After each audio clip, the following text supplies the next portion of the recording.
Baik, semua sehat Bapak-Bapak. Amin. Haleluya. Walaupun itu tidak seberapa, tapi kita percaya bahwa dua tiga orang, kita percaya kalau kita kumpul di dalam nama Tuhan, Tuhan hadir. Amin. Puji Tuhan. Bapak-bapak yang dikasihi Tuhan, kita sama-sama belajar firman Tuhan yang kita akan bahas tentang Yesaya pasal 36 dan 37. Kita bahas di dua pasal yang berbicara tentang Raja Hizkia ketika dia dikepung oleh Raja Asyur atau kerajaan dari Asyur. Jadi kita melihat bagaimana Raja Hizkia itu ketika dia mengalami sebuah tekanan atau sebuah masalah, dia begitu mengandalkan Tuhan. Dan kita belajar dan kita meneladani respon-respon dari Raja Hizkia ketika dia mengalami masalah-masalah itu. Coba kita buka di dalam Yesaya pasal 36. Sebelumnya bahwa kita tahu bahwa Raja Yehuda itu adalah seorang namanya Hizkia. Ya, dia memimpin bagian selatan atau Israel Selatan. Ya, dia salah satu raja yang takut akan Tuhan. Ya, dari raja-raja sebelumnya, ya, dari leluhurnya atau setelah Daud dan setelah Salomo. Dan kita tahu keturunan Daud juga ada yang takut Tuhan, ada yang tidak takut Tuhan. Salah satu adalah Raja Hizkia, adalah salah satu raja yang takut Tuhan di masa pemerintahannya. Dia membaharui tempat-tempat ibadah, dia menghancurkan segala berhala, dia juga mendorong bangsa-bangsanya untuk beribadah kepada Tuhan, untuk mengandalkan Tuhan, untuk mencari Tuhan. Dan kita tahu bahwa masalah yang dihadapi oleh Raja Hizkia adalah ketika dia menghadapi Raja Asyur yang dipimpin oleh Sanherib. Kalau kita lihat ya, kalau kita lihat bahwa Raja Asyur ini juga telah menghancurkan atau bukan menghancurkan, telah mengalahkan kerajaan utara, kerajaan Israel utara. Kalau kita lihat di dalam dua raja-raja, coba kita buka di dalam dua raja-raja pasal 18. Dua raja-raja pasal 18 ayat 3 dan sampai 6. Dua raja-raja pasal 18 ayat 3 sampai 6. Yang kita lihat bagaimana Raja Asyur juga adalah kerajaan yang telah mengalahkan atau telah membuat kerajaan Israel Utara itu tercerai berai, atau dia bawa ke pembuangan. Yang ketiga dikatakan, dan dia melakukan apa yang Dua Raja-Raja pasal 18 ayat yang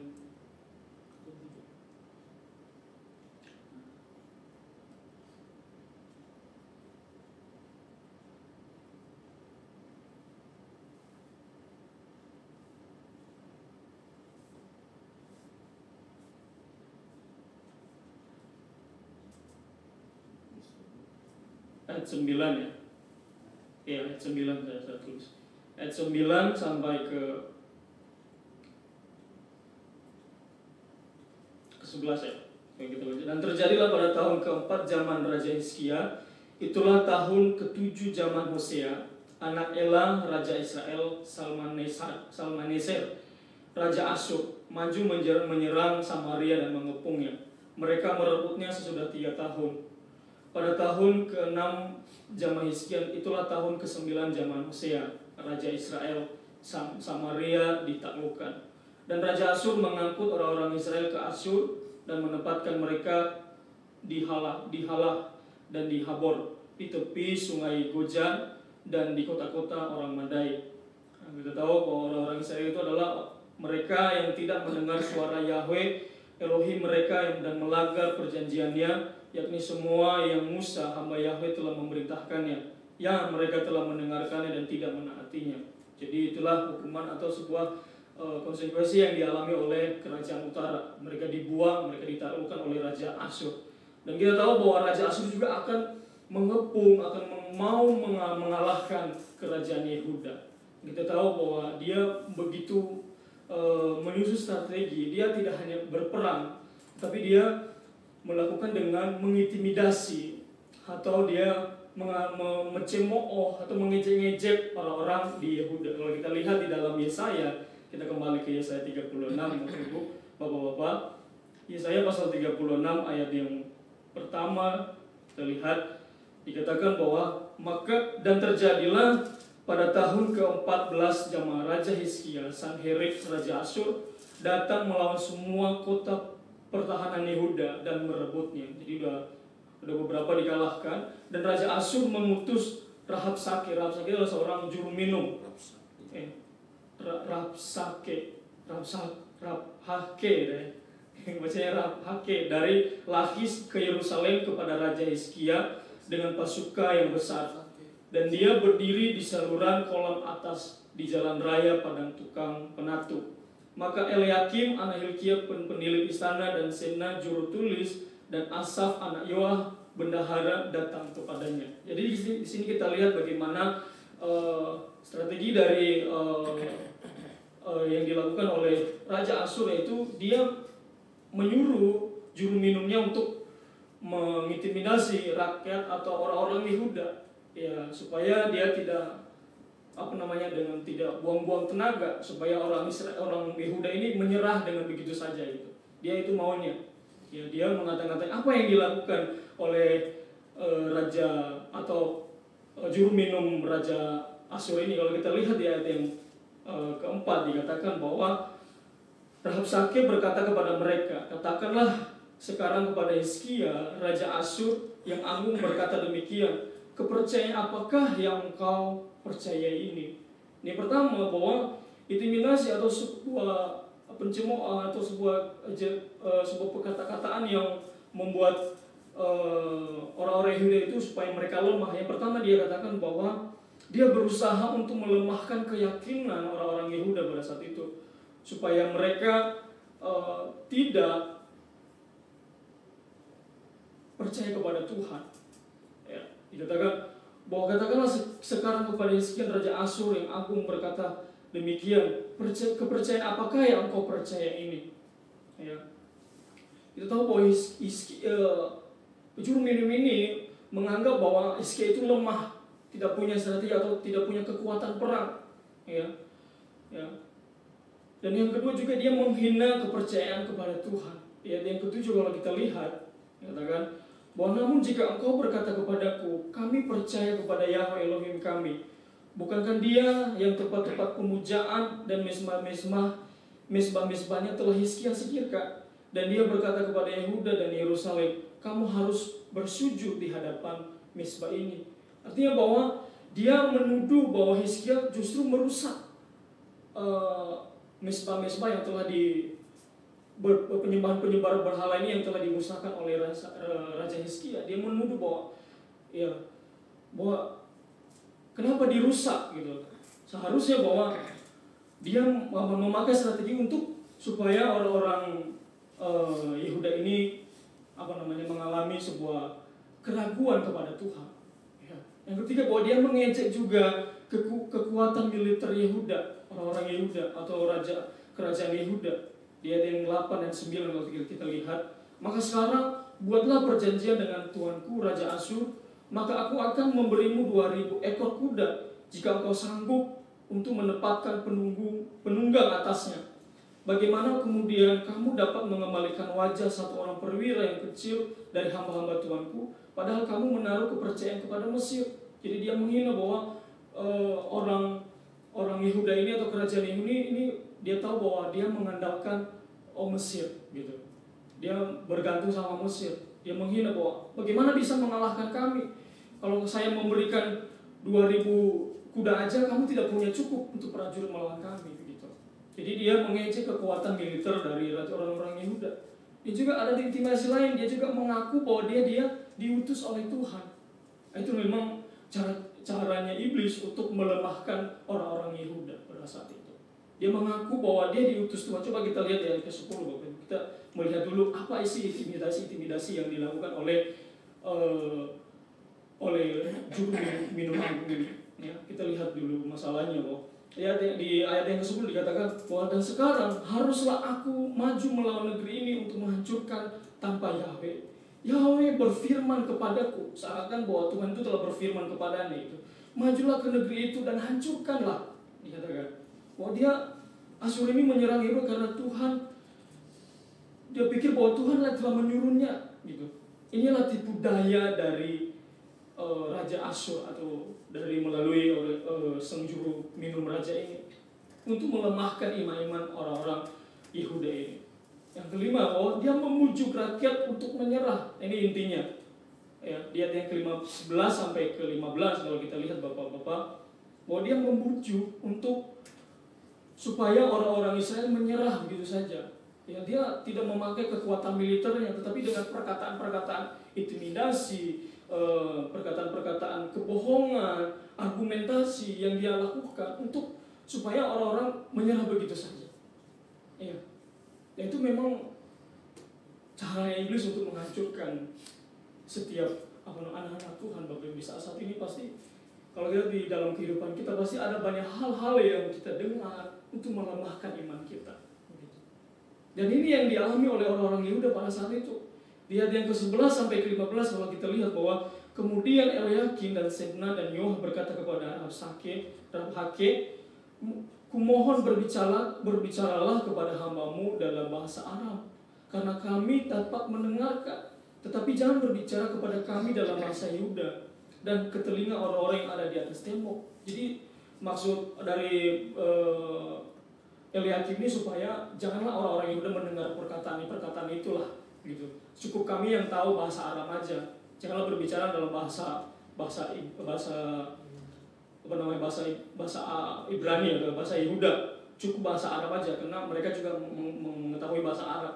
Jadi, tapi apa yang dikatakan oleh Rabshakeh, dia berkata, namun Rabshakeh berkata, apakah Tuanku mengutusku untuk menyampaikan perkataan ini kepada Tuanmu dan kepadamu? Bukankah ini juga bagi orang-orang yang duduk di atas tembok? Ini perkataan yang enggak harus disampaikan. Dia katakan, yang memakan kotorannya sendiri dan meminum air kencingnya sendiri bersamamu.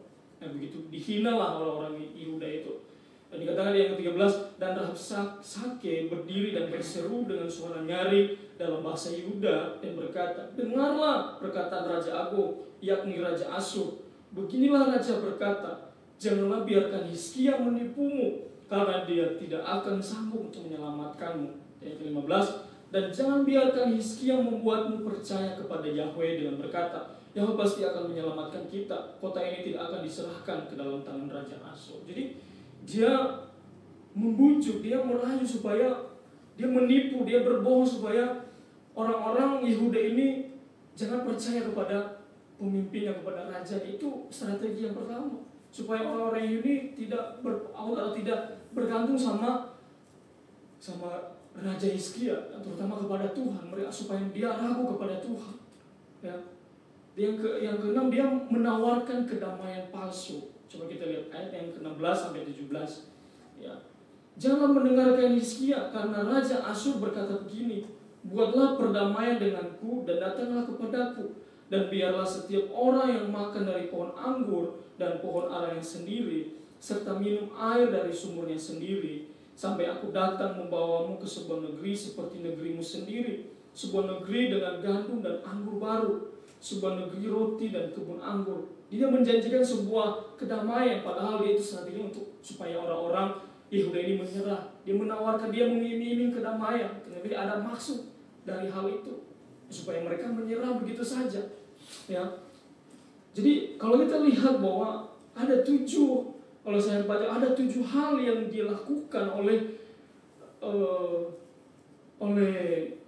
Rabshakeh ini untuk mengintimidasi, untuk menipu orang-orang Yehuda supaya mereka menyerah, jangan percaya kepada Tuhan, jangan percaya kepada pemimpin, sia-sialah imanmu, gitu katanya. Ya. Ada beberapa hal supaya mereka lemah, dia berkata-kata, dia mengejek. Tetapi apa respon dari rakyat itu? Itulah respon yang paling bijak kalau kita lihat Bapak Ibu di ayat yang ke-20 dikatakan bahwa ayat 21 dikatakan, namun mereka tetap diam dan tidak menjawabnya sepatah kata pun. Haleluya. Karena ada perintah raja yang mengatakan jangan menjawabnya.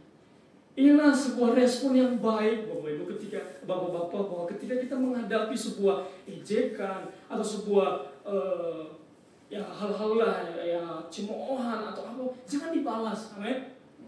Kalau kita sambil membalas itu tidak akan ada, nggak ada ujungnya, nggak ada habisnya. yang ada emosi, yang ada ya kita yang kalah gitu. Kalau kita marah dengan marah kita lawan, cemoohan kita lawan dengan cemoohan. Tetapi inilah respon yang bijaksana oleh rakyat ini, yang disampaikan oleh raja kepada rakyatnya, bahwa jangan usah dibalas, nggak usah dibalas dengan kata-kata, nggak usah ditanggapi, diam aja dikatakan. Namun mereka tetap diam dan tidak menjawabnya sepatah kata pun, karena ada perintah raja yang mengatakan jangan menjawabnya.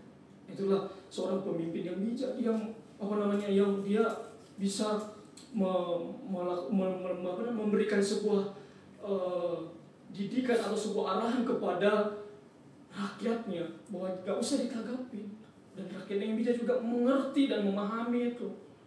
Ya, dan kita harus belajar dari hal ini, bahwa ketika kita menghadapi sebuah tantangan, menghadapi semua perkataan-perkataan yang nggak usah dihadapi dengan emosi, tetapi kita harus diam dulu, tenang dulu, supaya kita bisa berpikir dengan jernih, supaya kita bisa mengoreksi diri kita, supaya kita bisa mengetahui mana yang benar atau mana yang tidak, supaya kita bisa tahu gitu, supaya kita tidak salah mengambil keputusan, ya.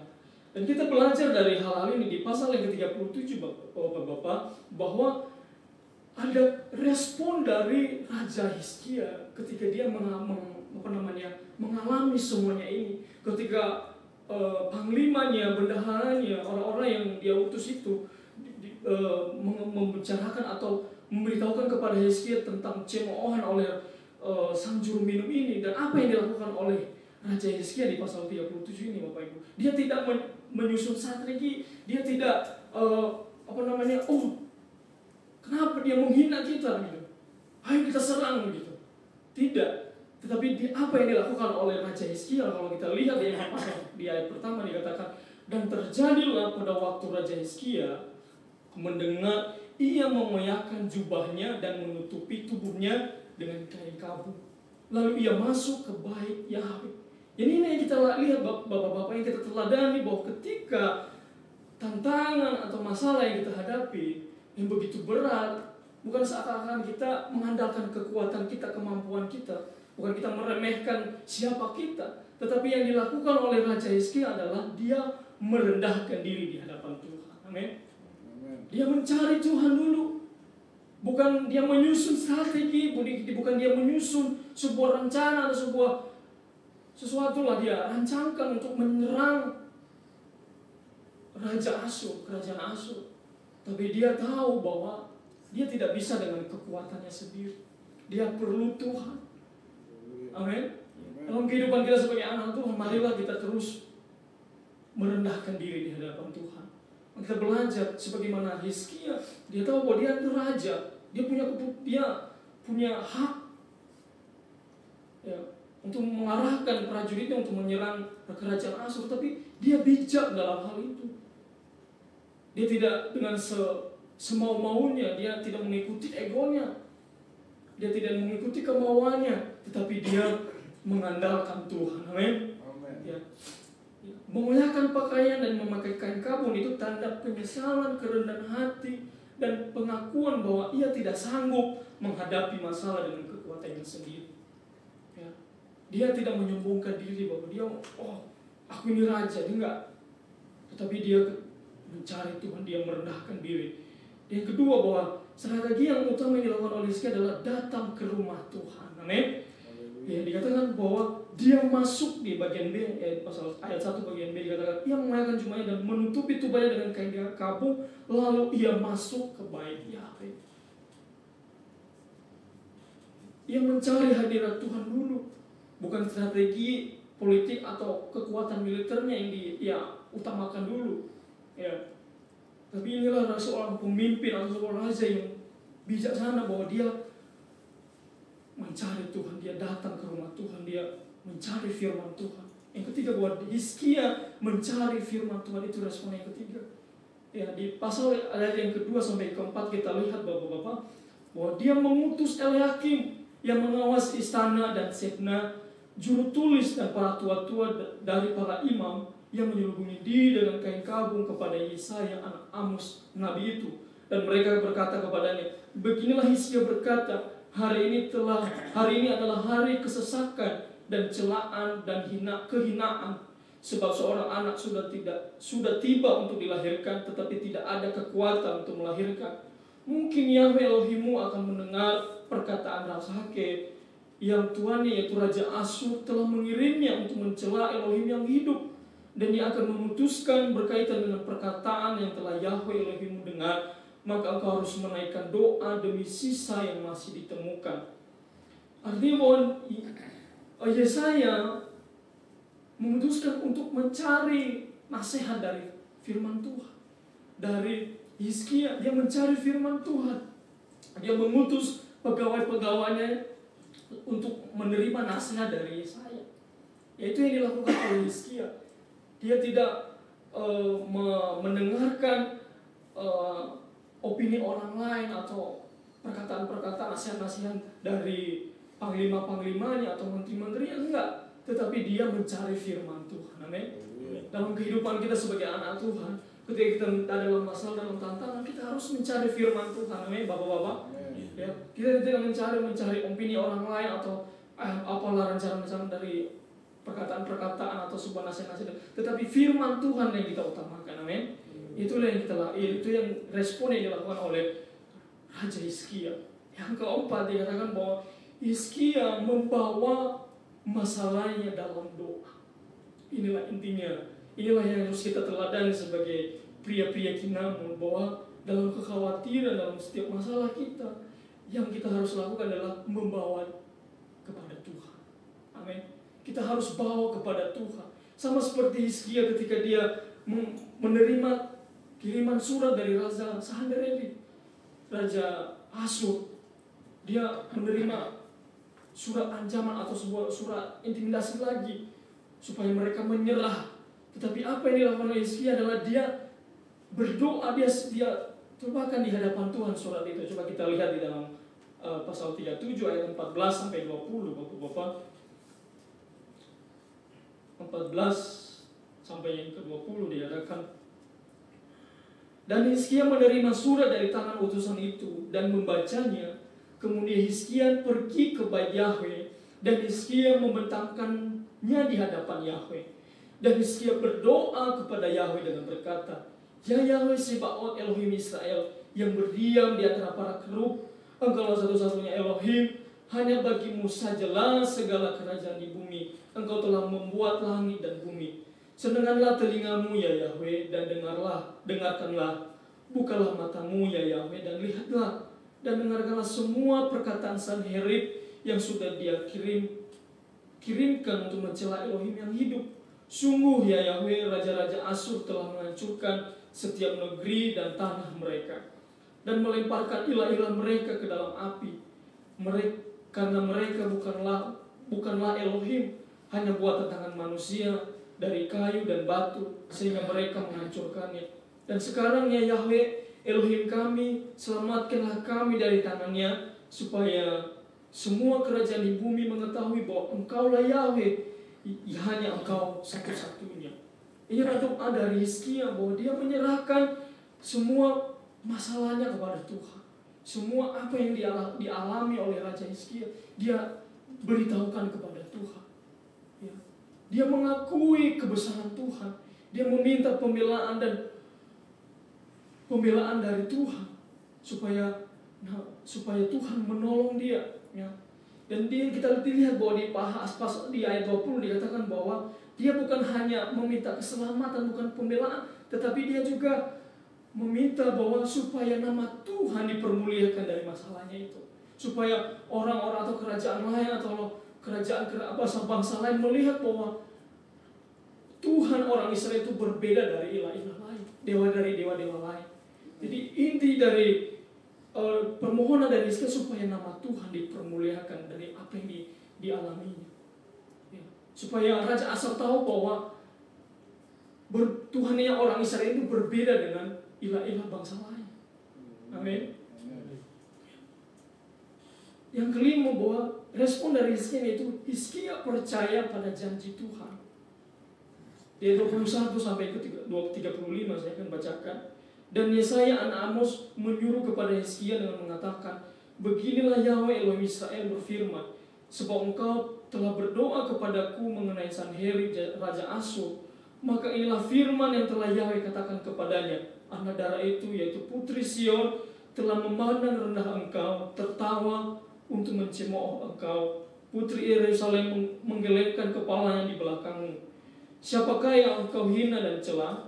Dan terhadap siapakah engkau menaikkan suaramu dan mengangkat matamu ke tempat tinggi melawan yang Maha Kudus Israel? Melalui tangan hamba-hambamu engkau telah mencemooh Tuhan dan berkata, oleh kebanyakan kereta perangku, aku naik ke puncak gunung-gunung, tepian Libanon, dan aku akan menebang pohon-pohon alas yang tinggi, pohon-pohon sanobar pilihan, dan aku akan pergi menuju ke tempat tinggi dari puncaknya, hutan di Karmel. Aku menggali dan meminum air, dan aku mengeringkan semua anak sungai di Mesir dengan telapak kakiku. Jadi Tuhan berfirmanlah kepada Nabi Yesaya bahwa harus menyampaikan kepada Raja Hizkia bahwa Tuhanlah yang telah mendengarkan, dan Tuhan akan berjanji bahwa Tuhan akan membela Raja Hizkia, ya. Dan kita lihat bahwa Raja Hizkia meresponi bahwa dia percaya Raja itu, dia tidak bergerak dengan kekuatannya sendiri. Dia tahu bahwa Tuhanlah yang berperang ganti dia. Amin. Tuhan yang akan membela dia. Tuhanlah yang akan menyelesaikan masalahnya. Dan kita lihat ketika Tuhan berfirman, ketika dia mengandalkan Tuhan, kita lihat di ayat yang selanjutnya, di ayat yang ke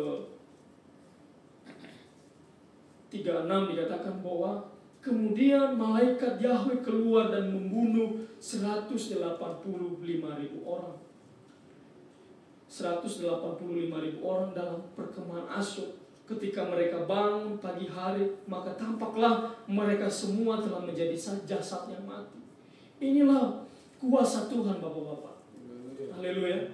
Bahwa tidak sedikit pun Raja Hizkia atau dia melepaskan panah pun untuk menyerang Asyur, tetapi Tuhan sendiri yang menghancurkan atau melawan orang-orang Asyur. Tuhan sendiri yang berperang, Tuhan sendiri yang melakukan pembelaan kepada Raja Hizkia. Dikatakan bahwa dia membunuh 185.000 orang dalam perkemahan Asyur. Artinya Bapak-bapak, ketika kita mengandalkan Tuhan, dari kisah ini, dari peristiwa ini atau dari sejarah ini, kita tahu bahwa Tuhan itu adalah Tuhan yang besar. Amin. Tuhan yang sang pembela kita. Amin. Ketika kita mengandalkan Tuhan, ketika kita berharap sama Tuhan, tidak mengandalkan kekuatan kita sendiri, maka Tuhanlah yang berperang, yang menggantikan kita. Amin. Tuhan yang akan membela kehidupan kita. Sama seperti yang dilakukan Hizkia ini. Ya, dia tidak melakukan dengan kekuatannya sendiri. Dia mencari Tuhan. Dan yang dilakukan Tuhan adalah dia mengutus malaikatnya untuk membela Hizkia. Haleluya. Jadi inti dari pembacaan kita malam hari ini atau perenungan kita malam hari ini adalah bahwa kita belajar dari keteladanan Hizkia, Bapak-bapak. Ya. Dia belajar untuk mengandalkan Tuhan. Begitu juga dengan kehidupan kita sebagai pria-pria kinamu. Kita harus mengandalkan Tuhan. Dalam keadaan apapun kita terus berharap sama Tuhan. Amin.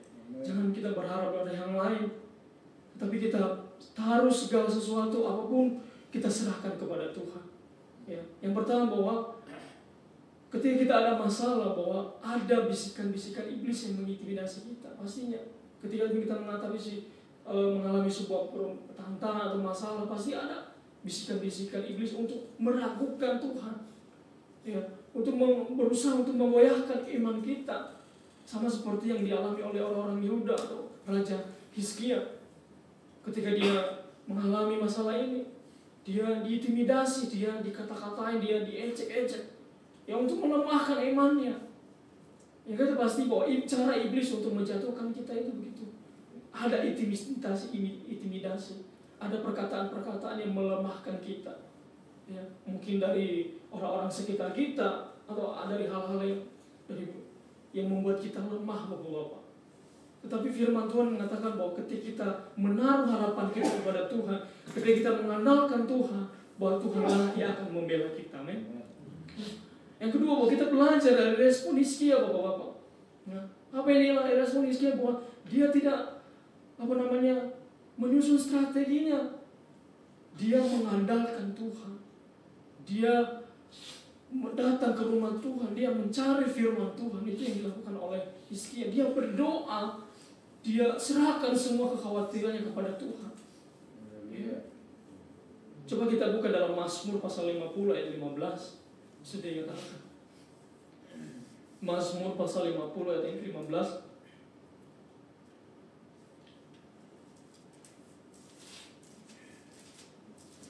Saya akan bacakan Mazmur 50 ayat yang ke-15. Dan berserulah kepadaku pada waktu kesesakan, aku akan menyelamatkan engkau, dan engkau akan memuliakan aku. Amin. Jadi inilah janji Tuhan, bahwa ketika dalam kesesakan, dalam ketakutan, dalam kegelisahan, atau dalam kecemasan, dalam kekhawatiran kita harus datang kepada Tuhan. Kita harus berseru kepada Tuhan. Kita mencari Tuhan. Sebab janji Tuhan bahwa Dia akan menyelamatkan kita. Amin. Dia akan membela kita. Sebab ketika kita menjadi orang-orang yang mengandalkan Tuhan, Tuhanlah yang akan berpihak dengan kita. Amin. Tuhan akan bersama dengan kita. Tuhan akan menolong kita. Ya. Hizkia berdoa bukan hanya meminta selamat, tetapi supaya nama Tuhan dipermuliakan. Kalau kita lihat baca di ayat 20 tadi, ya, dari situ saya akan menemukan bahwa ketika kita berdoa bukan hanya meminta jalan keluar, Bapak-Bapak, bukan hanya meminta masalah penyelesaian dari Tuhan, tetapi dengan masalah ini supaya melalui masalah kita orang lain melihat kuasa Tuhan. Amin. Ya, dari masalah yang kita alami, Bapak-Bapak, supaya orang lain melihat bahwa Tuhan itu berkuasa dalam kehidupan kita. Amin. Supaya nama Tuhan dipermuliakan. Amin. Jadi itulah intinya, bahwa bukan berarti kita meminta hanya pertolongan saja kepada Tuhan, tetapi kita harus mempermuliakan nama Tuhan. Amin. Ya. Marilah Bapak-Bapak kita belajar untuk menjadi orang-orang yang takut kepada Tuhan. Ya, kita harus mengandalkan Tuhan. Ya, kita harus menjadi pria-pria yang selalu hidup bergantung sama Tuhan. Ya. Kemenangan kita bukan karena kekuatan kita, tapi karena Tuhan yang berperang untuk kita. Amin. Di dalam Roma pasal 8:31 dikatakan bahwa jika Elohim di pihak kita, siapakah yang akan melawan kita? Amin. Ya, jadi marilah kita terus bergantung sama Tuhan, sebab Tuhanlah yang akan menolong setiap kehidupan kita. Puji Tuhan, itu saja renungan kita malam hari ini. Saya serahkan kepada Allah.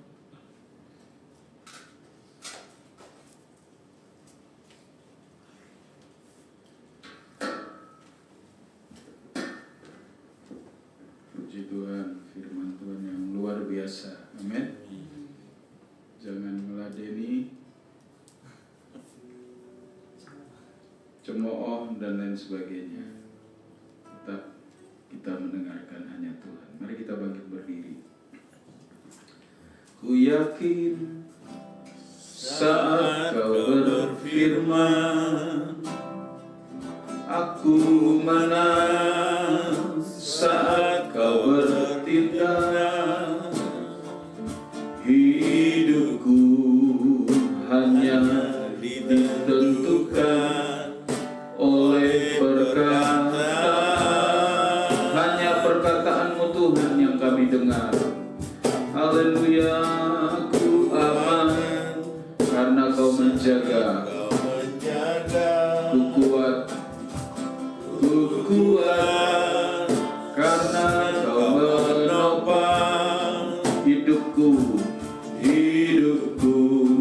hanya ditentukan oleh kuasa-Mu. Sekali lagi kita katakan, ku yakin saat Kau berfirman, ku yakin saat Kau berfirman, ku kuat saat Kau bertindak. Hidupku hanya ditentukan oleh perkataan.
ajarkan iman datang dari pendengaran akan firman Hamasia.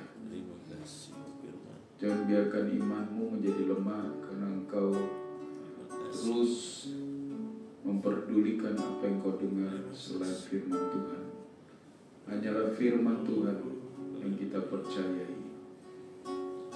Biarlah Tuhan membela kita dengan caranya yang ajaib. Haleluya. Bagi Tuhan tak ada yang mustahil. Bagi Tuhan tak ada yang tak mungkin.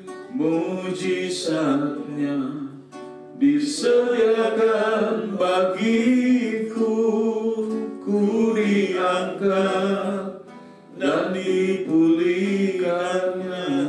Kita ambil waktu untuk berdoa untuk teman-teman kita yang hari ini tidak hadir, untuk Bapak Ishak, untuk Bapak Tohonan, Bapak Asyer. Kita doakan supaya mereka juga menerima panggilan daripada Tuhan untuk bersama-sama kita beribadah. Haleluya.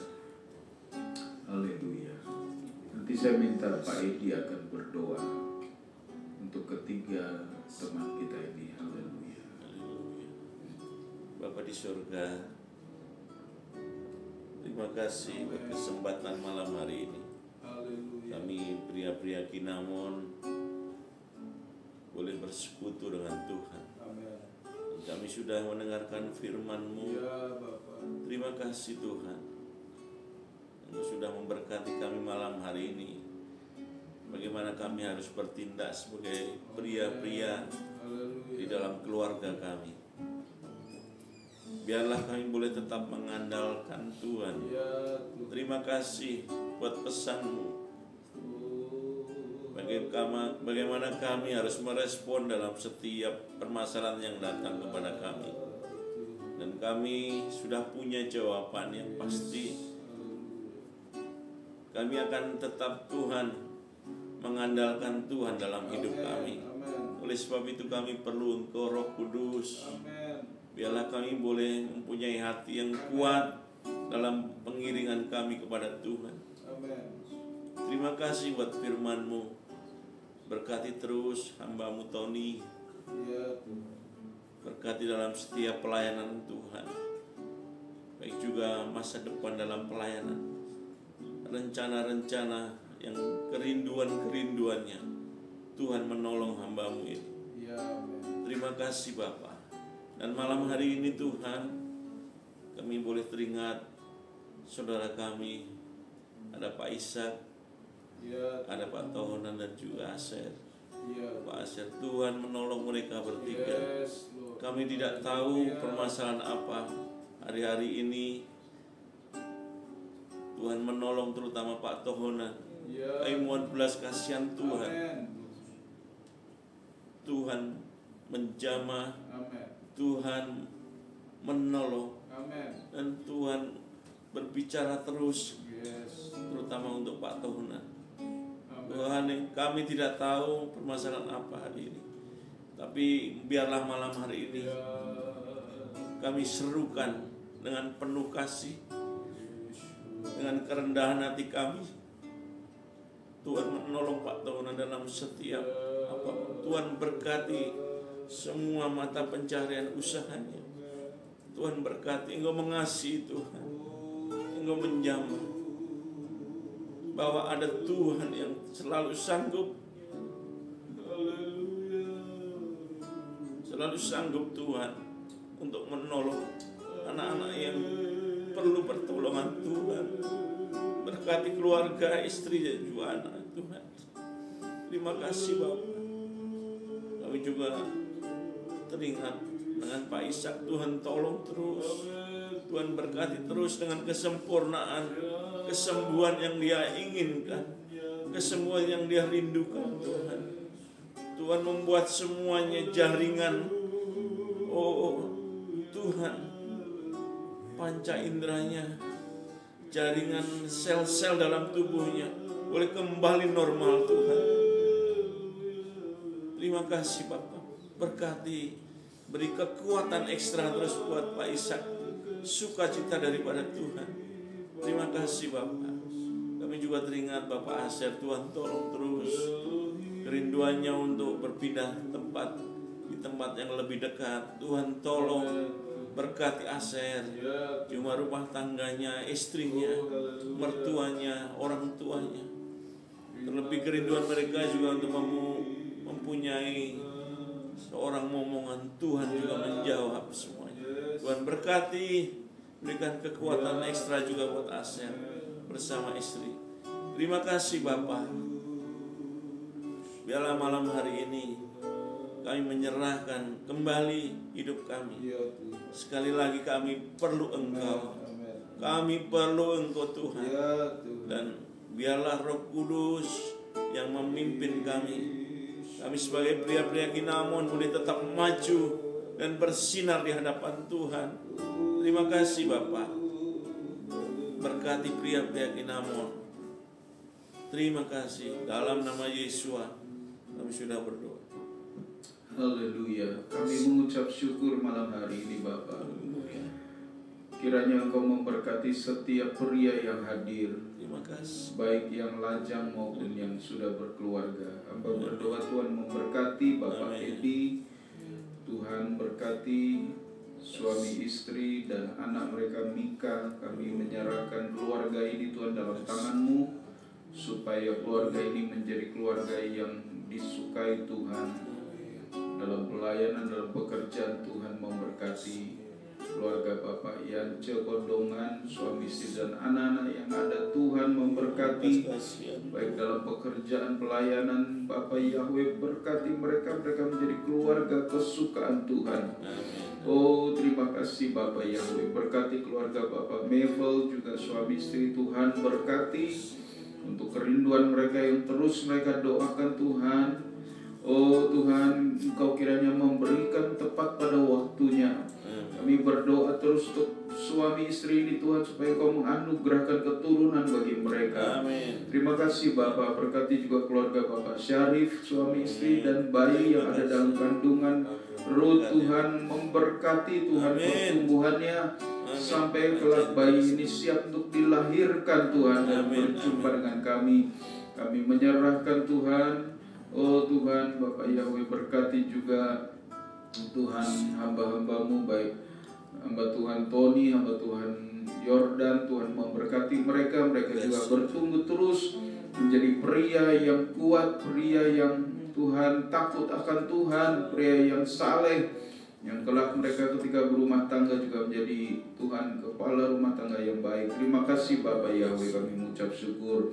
Kekasih di dalam Tuhan, terimalah anugerah yang sempurna, berkat yang terbaik dari Tuhan.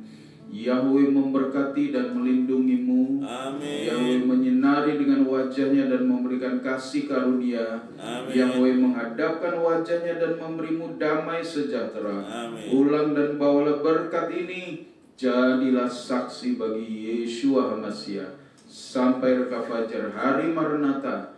Tuhan Yesus datang dua kali menjemput para salehnya. Dalam berkat nama Tuhan Yesus. Haleluya. Amin.